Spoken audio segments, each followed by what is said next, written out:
Você é louco, Pereira Funk, só fudeu. Salve família, boa pra nós, professor Pereira aqui na voz, professor de Geografia e História formado pela Unesp, certo? E hoje, sem muito buchicho, a gente vai fazer um mapa mental para estudar o antigo regime europeu, certo? E aí, professor, mas não tava lá absolutismo e mercantilismo? Exatamente, família. Quando a gente fala de antigo regime europeu, a gente está falando de um conjunto de práticas políticas e econômicas que imperaram durante a Idade Moderna. Essas práticas políticas a gente chama de absolutismo e as práticas econômicas a gente chama de mercantilismo, beleza? Pegou a visão? Então vamos começar aí a aula de hoje a partir do absolutismo, certo? Depois a gente vem aqui pro mercantilismo. Se você entrou nesse vídeo só por causa do mercantilismo, não tem problema. Aqui embaixo tá tudo dividido por capítulos, então você já pode avançar, já pode ir direto no mercantilismo, beleza? Mas vamos aí começar pelo absolutismo, que é uma forma de governo monárquica. O que quer dizer isso? Mono quer dizer um, arquia quer dizer poder. Então quer dizer que o poder estava nas mãos de uma única pessoa, no caso de um único rei. E esse rei tinha poder absoluto. O que é isso, professor Pereira? Poder absoluto quer dizer que ele concentrava os poderes executivo, legislativo e judiciário em uma única pessoa. Então ele tinha o poder todo da nação, do estado, nas mãos de uma única pessoa. Claro que ele tinha seus ministros e tudo mais, mas era ele que mandava e ninguém podia interferir, beleza? Isso que é poder absoluto. Bem simples, né? Então vamos lá. E além disso, ele tinha um poder vitalício e hereditário. Vitalício, a partir do momento que ele era coroado, ele não saía do poder nunca mais, ele não tinha um mandato, era até o final da vida, até a morte. E hereditário, porque depois que ele morresse, a coroa passava para o seu filho ainda, certo? Bom, além disso, a gente tem que entender que quando a gente fala de absolutismo, eu já falei que é a Idade Moderna, mas fica bem restrito aqui do século XV ao século XVIII. A gente teve outras formas de reis em outros lugares, em outros períodos, mas absolutismo é na Europa do século XV ao século XVIII. Pegou a visão?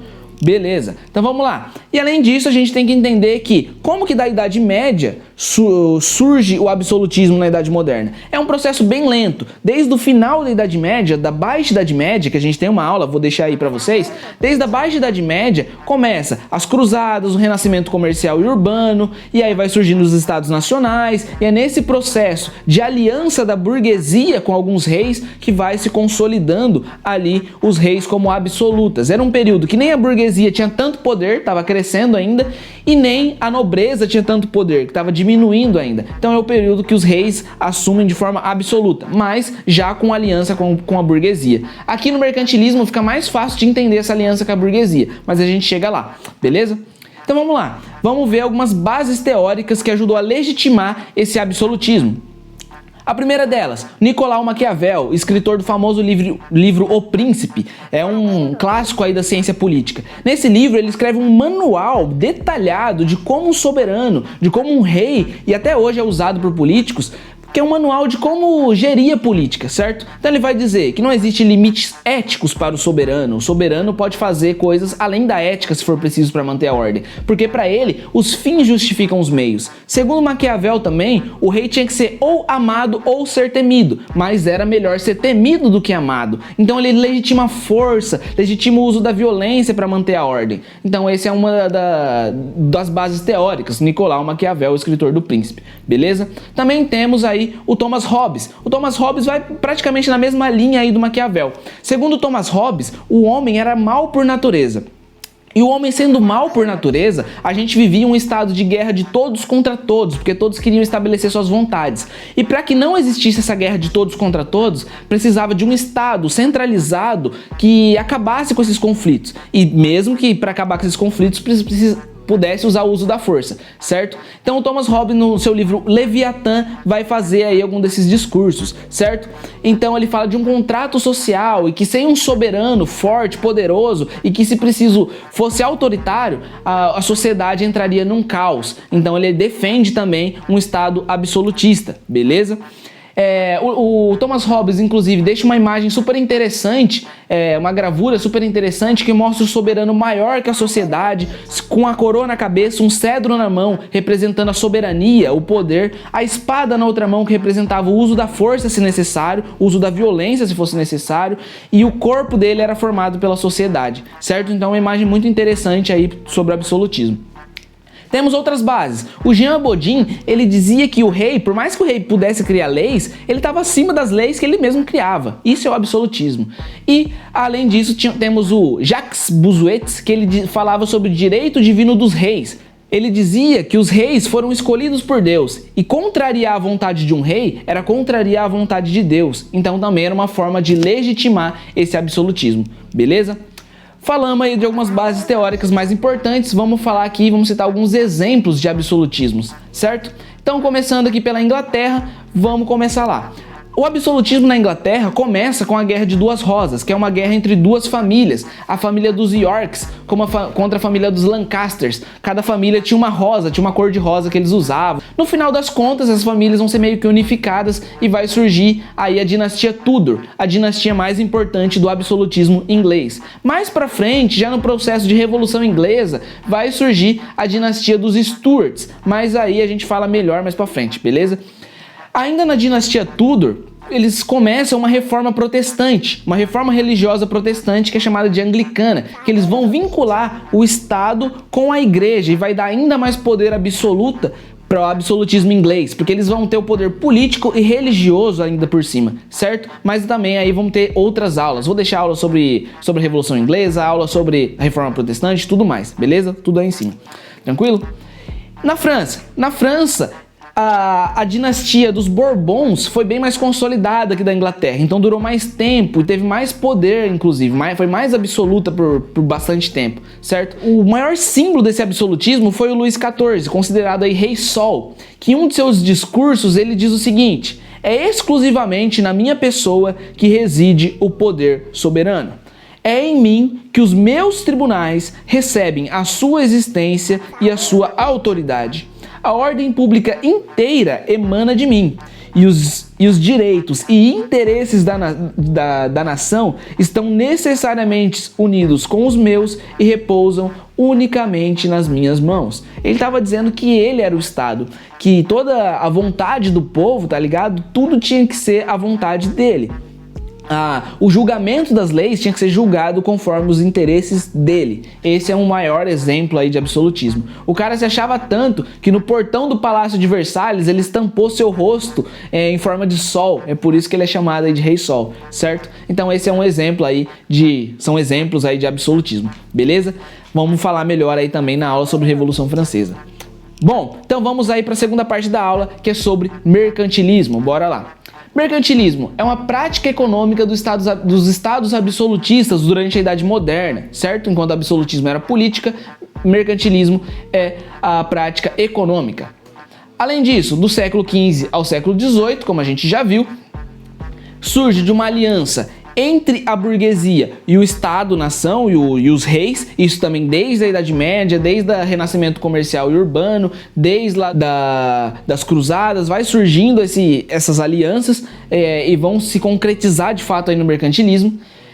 Vai haver uma grande intervenção do Estado na economia. A burguesia fazia esse comércio, mas com uma grande intervenção do Estado, que marca a consolidação do que a gente chama de capitalismo comercial. A gente tem 3 grandes fases do capitalismo. A primeira delas é o capitalismo comercial, que vai ascender a burguesia e vai consolidar a burguesia como uma classe hegemônica, certo?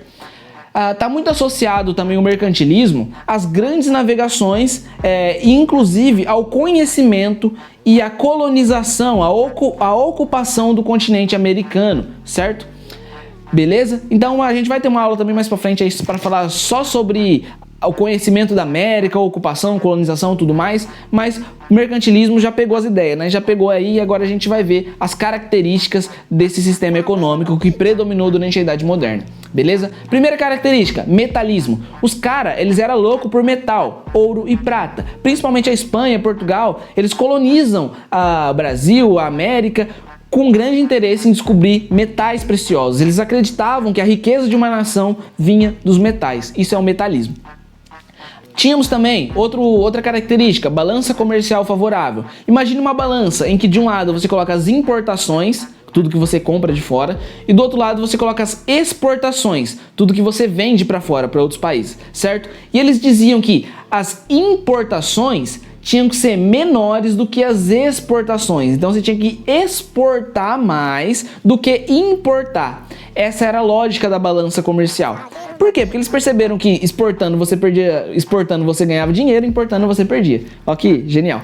Então era isso que eles queriam, exportar mais do que importar. Porém os caras, faz sentido? Claro que faz. Porém os caras entram numa noia tão grande que ninguém queria importar mais de ninguém, e aí que ninguém conseguia mais vender para ninguém. E aí os países acabam entrando em crise em dado momento por causa dessa loucura da balança comercial favorável. Beleza? Outro ponto, protecionismo. Protecionismo é o ato de proteger sua economia interna, de valorizar a sua economia interna, seus navegantes internos, sua indústria interna, e está muito ligado aqui à própria balança comercial favorável. Por quê? Porque um dos principais modos de protecionismo é discutido até hoje, um dos principais modos de protecionismo é proibindo importação ou sobretaxando importação, ou seja, se eu quero comprar um tecido, se eu comprar de fora o tecido, eu pago mais imposto do que se eu comprar do meu próprio país. Isso é uma forma de protecionismo e até hoje isso é utilizado. Mas foi bem marcante, muito usado esse protecionismo também aqui no mercantilismo, beleza? Então é uma das características. E outro ponto, o monopólio. O monopólio, mono quer dizer um polo, polos. Então só tinha um polo de cada setor da economia em uma sociedade. Isso vem lá desde da Idade Média também, com a formação das ligas, das corporações, que os burgueses se uniam para evitar a concorrência. Exatamente isso, monopólio é para evitar a concorrência. Foi muito utilizado, com inclusive o auxílio do Estado. Todas essas formas, balança comercial favorável, protecionismo, monopólios, tem muito a ver aqui com a intervenção do Estado na economia, beleza? Então era bem comum a manutenção desses monopólios. Então você não tinha opção. Se você queria uma empresa que fabricava vinho, só tinha uma empresa que fabricava vinho em determinada região, beleza? Isso é um monopólio. Aí a gente entra em outras características, muito mais relacionadas aqui à América, como por exemplo, o colonialismo. Os países vieram, conheceram a existência da América, tomaram conhecimento da existência da América, não descobriram, mas tomaram conhecimento e colonizaram essas terras, certo? Portugal colonizou o Brasil, a Espanha colonizou várias terras, Inglaterra, França, Holanda colonizaram aí o que sobrou, beleza? Nisso a gente tinha o pacto colonial, que era o exclusivismo comercial. Por exemplo, o Brasil não poderia vender uma madeira, uma cana de açúcar direto para a Inglaterra. Ele tinha que vender para Portugal, Portugal vendia para a Inglaterra, para a Holanda, seja para quem fosse. E para quê? Esses países, as metrópoles, ou seja, os países colonizadores, eles sempre lucravam nessa intermediação. Isso era o pacto colonial, bem resumidamente. Beleza? Certo? E ainda a gente tem, por último aqui, o escravismo. O trabalho escravo foi muito utilizado tanto na mineração para retirar os metais da terra, quanto também para produção de cana-de-açúcar, para trabalho, seja no que for aqui na América, certo? Então a mão de obra escrava foi muito utilizada, também está relacionado aí a esse período de mercantilismo, beleza? Também vamos ter uma aula aí mais para frente só sobre isso, mas por hoje é isso aqui, se tiver eu coloco aí em cima, certo? E por fim, para a gente terminar a aula de hoje, vamos citar alguns exemplos de mercantilismo. Na Espanha, o mercantilismo espanhol ficou conhecido como bulionismo, que a palavra bullion vem de bullions em inglês, que significa lingotes de ouro de prata. Tanto era a noia dos caras por metal, por busca de ouro e prata. E aí o mercantilismo dele acaba recebendo esse nome. Eles valorizaram tanto a busca por metais que desvalorizaram, que deixaram de lado um pouco a produção industrial, manufatureira, produção artesanal. E aí chegou a gerar uma crise na Espanha por causa disso. Tinha muito ouro, tinha muita prata, mas tinha que comprar tudo de fora, então não adiantou muita coisa. Na França, ficou chamado como colbertismo. Por que colbertismo? Por causa de um ministro da economia do próprio Luís XIV, o ministro Colbert, do Luís XIV, e por isso colbertismo. Olha como está bem relacionado aí o mercantilismo com o absolutismo. Eles vão focar muito na indústria, ao contrário da Espanha. Claro que eles navegavam e tudo mais, mas vão focar bastante na indústria, na produção interna. E inclusive de produtos de luxo, como joias, móveis, sedas, porcelanas. Até hoje a gente tem essa mentalidade de que o que vem da França é luxo. E muito vem desse período aí do Colbert, do colbertismo, beleza? Na Inglaterra, talvez seja o país mais interessante de ser estudados esses exemplos. Eles vão focar muito na produção naval, na produção de barcos, no transporte marítimo e também na produção industrial. Nessa produção naval, a gente pode citar, por exemplo, o comércio de escravos. Foram os grandes comerciantes de escravos durante esse período. Inclusive, eles traziam escravos da África para o Brasil a mando de Portugal. Por muito tempo foram eles que fizeram esse processo. Focaram muito na sua indústria, sobretudo de tecidos, e além disso tinha um protecionismo muito forte nos seus atos de navegações, que eram leis que eles mandavam. Chegou um momento que era proibido navios estrangeiros navegar dentro da Inglaterra. Todo comércio, tanto que exportasse quanto importasse, tinha que ser feito em navios ingleses, por pessoas inglesas, não podia ser nem pessoas estrangeiras. Então, teve um protecionismo muito forte, isso ajudou a Inglaterra a sair desse período de mercantilismo como a maior potência econômica do mundo. Ela cresce graças a esse protecionismo, certo? Além disso, dá para citar que tanto a Inglaterra quanto a França, eles faziam pirataria. É isso mesmo. Eles roubavam outros navios com o incentivo do Estado, com o incentivo dos reis. Então eles atacavam e roubavam navios espanhóis, navios portugueses. Olha que loucura. Pirataria incentivada pelo Estado. Beleza? Claro que esses são alguns exemplos. Tem Portugal, que na relação com o Brasil, tem a Holanda, que foi o país que focou muito na produção de cana-de-açúcar, foi a Holanda que meio que ensinou para Portugal, e aí temos outros países nesses exemplos. Mas por hoje é isso, espero que você tenha pegado a visão aí, absorvido legal, certo? Por hoje a gente fica por aí. Se você gostou desse vídeo, curte o vídeo, se inscreve no canal, ativa o sino, deixe seus comentários, as dúvidas. Se gostou mesmo, faz aquele pix de R$1 pra estar ajudando a gente, certo? Sempre dá uma olhadinha na descrição, tem toda a bibliografia, tudo que foi utilizado, beleza? Então é isso, família, aquele abraço, fica com Deus e progresso pra nós, certo? Até a próxima.